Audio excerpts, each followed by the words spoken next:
Welcome to CBS Colorado Mornings live at 9 a.m. I'm Michelle Griego. And I'm Dominic. Garcia. Our top stories at 9 o'clock. The Arvada community is mourning Dylan Vakoff. He was the young police officer killed in the line of duty early Sunday morning. We are remembering his life and his service. Denver police are investigating a hit-and-run crash on I-70 this morning. A driver collided with a person who was standing outside of his vehicle on the shoulder at Central Park. That man was seriously hurt and taken to the hospital. The driver fled the scene.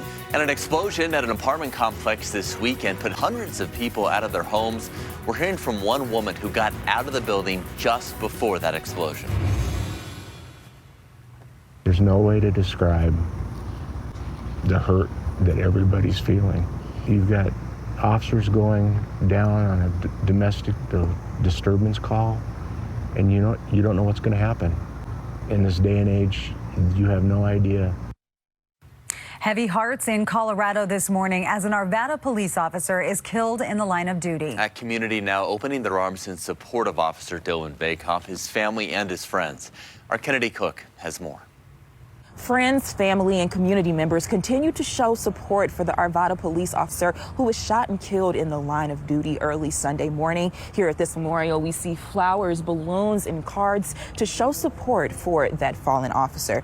Now, according to the Arvada Police Department, officers responded to what was reported as a family disturbance that happened in the 6700 block of 51st Avenue at about 2 a.m. Family members tell CBS 4 it started earlier in the day Saturday with a dispute over children. Responding officers found a chaotic scene when they arrived with a number of people in the street. Vakoff and another officer were the first at that scene. Police say the two officers began working to separate people who were belligerent and uncooperative. Investigators say the suspect fired a gun and shot a woman at the scene. Family says it was the father who fired. A shootout then took place between the suspects and responding officers. And when Officer Vakoff was hit, his partner tried to save him. He died at the hospital. Dylan is an example of everything that is good about a police officer. He was training towards becoming a SWAT officer, and without a doubt would have continued to have a positive impact on his community. Vakoff had been with the Arvada Police Department since 2017, and he was also a U.S. military veteran who served with the U.S. Air Force for 6 years. Now, the woman who was shot is expected to survive, and the suspect who was shot is also expected to survive. Kennedy Cook, covering Colorado First. In Larimer County, the sheriff's office is asking for help investigating a plane crash. Last night around 7 o'clock, the sheriff's office heard about a small plane that crashed west of Horsetooth Reservoir. When first responders arrived, 2 adults that were in the plane had gotten out and had only minor injuries. They were taken to a hospital. Now the Larimer County Sheriff's Office is asking anyone with photos or videos of the plane before, during, or after the crash to send them in. Have an update now to a case in Boulder County. Boulder police have arrested a teenager in connection to a series of burglaries and sexual offenses. Happened over Labor Day weekend in the University Hill neighborhood. Suspect caught on surveillance video in all 3 incidents. Victims told police they woke up to the suspect committing what they say was a lewd act, something the juvenile suspect has a history of. Pleaded guilty to an indecent exposure charge last year.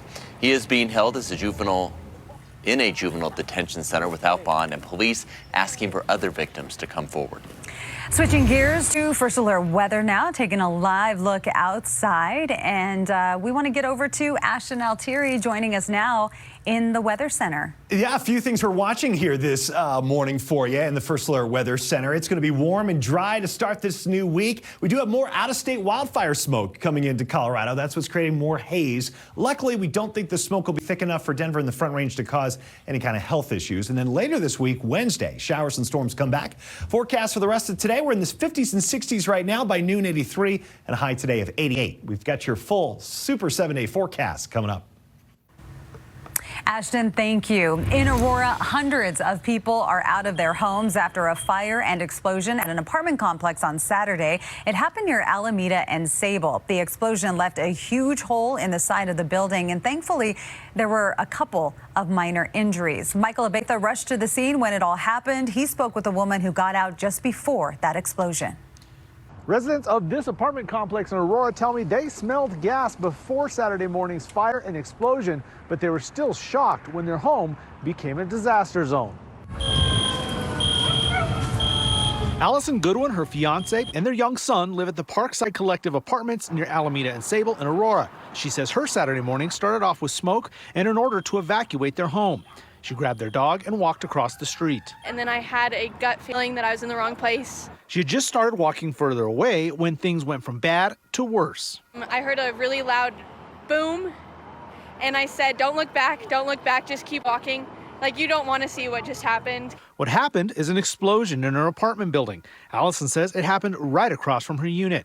She also says a piece of the building hit someone standing in the parking lot. Aurora Fire Rescue says 3 people were sent to the hospital with injuries. If you are the young lady or young man who got hit in front of the building, that you are in our prayers and you're in our thoughts, and that we hope you're okay. Allison and her family are okay. She's coming to grips with the idea that she may need to start her life over because her apartment home and everything in it is ruined. It's not an easy thing to do. Because that's your kid's life. That's everything of your child's in that house. Aurora Fire Rescue says 300 to 400 people have to be relocated. Allison and her family are among them. She says she has extended family she can stay with, and while that situation isn't ideal, looking at the damage, she knows things could have been much worse. I'm glad everybody is safe, and I'm glad all of our friends and family and everybody that was in there that I've seen so far has been safe. Now, there are also restaurants that share a parking lot with that apartment building. They also had to close their doors early and evacuate. In Aurora, Michael Aveta, covering Colorado First. Also in Aurora, City Council is set to discuss a proposed anti-panhandling campaign today. This is an initiative that could help save cash for charities rather than individuals holding signs at intersections. Right now, the city has laws that specifically prohibit aggressive begging and approaching drivers in traffic. City Council going to meet today at 6. All right, let's check in at the breaking news desk with Mackenzie, and we're getting new information about the Queen's funeral. Right, so this morning we're watching the United Kingdom, where officials are bracing for a massive turnout when public viewings for Queen Elizabeth begin. Britain's goodbye to the Queen is officially underway now. Crowds lined the roads as the Queen's hearse was carried to Scotland's capital last night. And today, the new King Charles III led the procession that brought her body to St. Giles Cathedral. After a private service, members of the public will be able to come pay their respects in person. There's also been concern and speculation online about what will happen to the Queen's corgis. They're reportedly going to remain together and in care of her family. And wildfires continue to burn in California. Up north, the Forest Service is working around the clock alongside firefighters to contain the mosquito fire. It has already burned through more than 46,000 acres. More than 11,000 residents have been forced out of their homes. And the flames still threaten close to 6,000 structures, critical infrastructure, and wildlife. Meanwhile, in Southern California, the massive Fairview fire burns as well.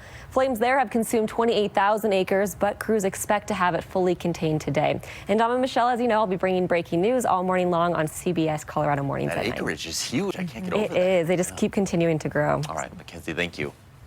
Right now, Denver Mayor Michael Hancock is meeting with local leaders to address the fentanyl crisis. The Denver Fentanyl Action Summit will highlight possible strategies to combat fentanyl in Colorado and best practices about harm reduction, treatment, and recovery. It comes as Coloradans everywhere are finding ways to address the fentanyl crisis at every level. And it's no surprise people are rallying when you consider the alarming number of fentanyl deaths in our state.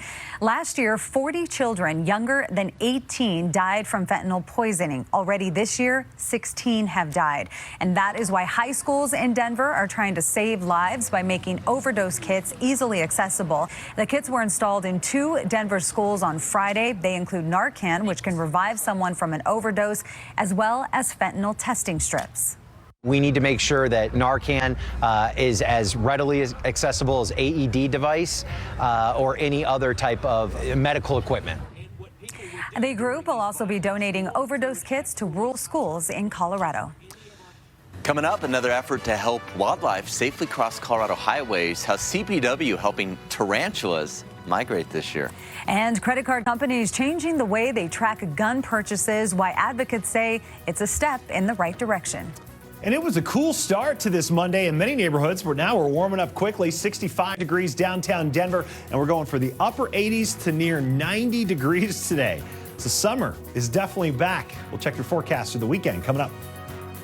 CBS 4 News first at 4. Putting you first. It's your first chance to catch up on what's going on across our state and in your neighborhood. First alert weather, so you know what to expect now to plan for what's coming next. Your first look at developing stories impacting your family. Original reporting focused on Colorado through the evening all the way to your favorite shows. Breaking news, the big stories, first alert weather. It is time well spent. First at 4, covering Colorado first. CBS 4 News first at 4. Putting you first. It's your first chance to catch up on what's going on across our state and in your neighborhood. First alert weather, so you know what to expect now to plan for what's coming next. Your first look at developing stories impacting your family. Original reporting focused on Colorado through the evening all the way to your favorite shows. Breaking news, the biggest stories, first alert weather. It is time well spent. First at 4, covering Colorado first. And we continue covering Colorado first this morning with the new plan to protect tarantulas during their annual migration. It's like a wildlife overpass, but under the highway and for much smaller critters. Right now, brown tarantulas are migrating through southeastern Colorado, and that means they are crossing a lot of roads along the way. Jamie Leary spoke to the researchers at Westminster's Butterfly Pavilion, working with CDOT to protect these animals. This is our rearing room. This is our behind the scenes area where we keep all of our animals that aren't currently out on exhibits.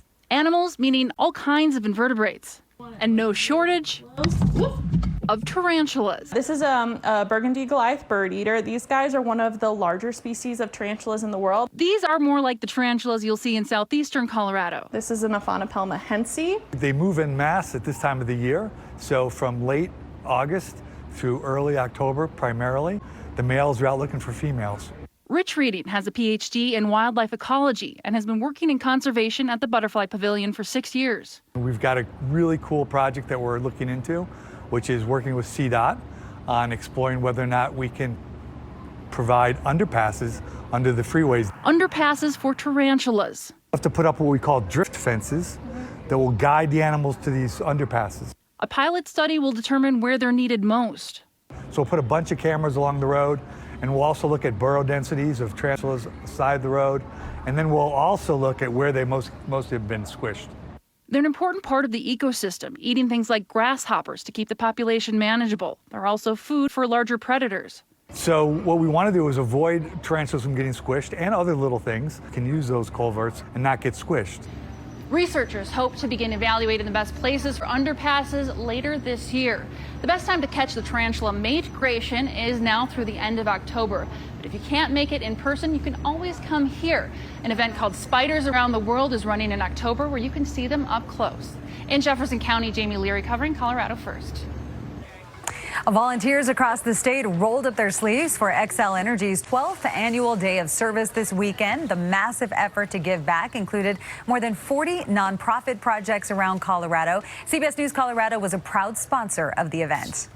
So high energy out here. I'm sweating a little bit. Knowing that we're doing something that is affecting so many people is really, really good. And on a cold day, it really warms your heart.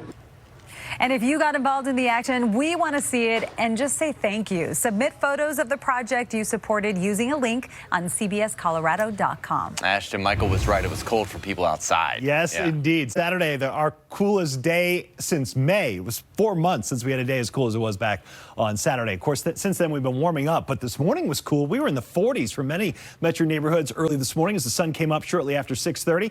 We have seen mostly clear skies, but we do have that haze in place once again along the Front Range and throughout most of Colorado. That is out-of-state wildfire smoke. A lot of it's originating from Idaho, but other Northwest states are contributing as well. So our normal high this time of year is 81. So we were obviously way below that on Saturday. Yesterday we recovered a bit, 78. Today we warm above normal, 88 for our high temperature here on this Monday. Tomorrow we could hit 90. The record, however, is 96, so we're not going to be breaking records like we did last week. And then Wednesday, a front combined with some extra moisture means temperatures dropping back closer to 80 or near normal for this time of year. We were below freezing for some mountain towns this morning. We've now recovered into the 60s and 70s, or we will here this afternoon, 80s and 90s on the eastern plains. For tomorrow should be the warmest day of the whole week. We'll be well into the 90s out east. Again, Denver, Boulder, and Fort Collins all have a chance for hitting 90 tomorrow, and will continue in the 60s and 70s in the mountains, cooling off out west. First Alert Futurecast for the rest of today showing mostly clear skies other than the wildfire smoke in the air for all of Colorado. But the Futurecast into tomorrow morning shows moisture left over from what was Hurricane K down in Mexico, making its way up to the north. And by tomorrow morning, we could see a little bit of rain in the Four Corners region. And then by tomorrow afternoon, showers and storms possible in the mountains. And then for Denver and the Front Range, our chance for some rain will come on Wednesday. Look at all this thick wildfire smoke. Where you see the yellow and the orange and the purple, that is the thickest smoke you can get. Some of those fires, in particularly Idaho, have been really growing in size. And we do anticipate some increase in wildfire smoke along the I-76 corridor in northeast Colorado this evening. So Fort Morgan to Sterling up toward the Pawnee National Grassland. Those areas will likely see an increase in smoke. And then that's going to come toward Denver and the Front Range tomorrow morning.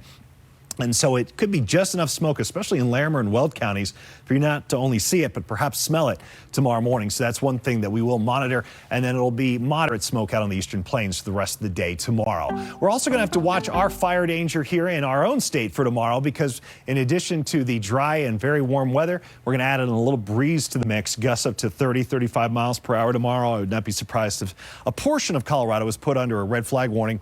Wednesday, 81. 40% chance for showers and storms. Now in the mountains, it's almost a 100% chance of rain.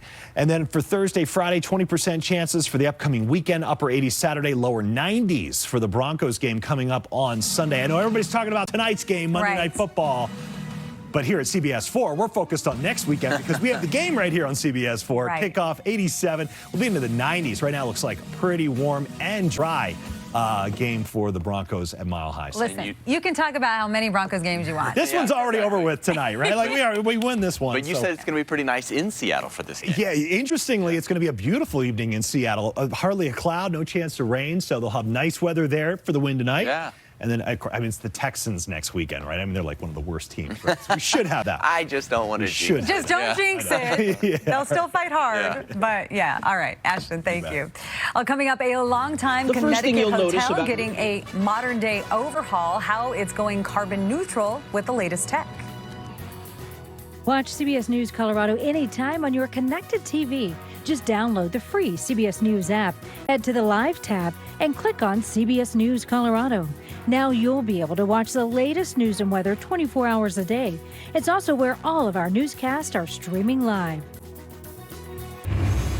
New this morning, Visa, MasterCard, and American Express are going to categorize firearms purchases separately now. Those purchases were previously classified as general merchandise. Proponents of the move say it will help authorities track suspicious sales of guns and ammo, but guns rights activists say flagging gun sales unfairly targets the industry and insisted most sales do not lead to mass shootings.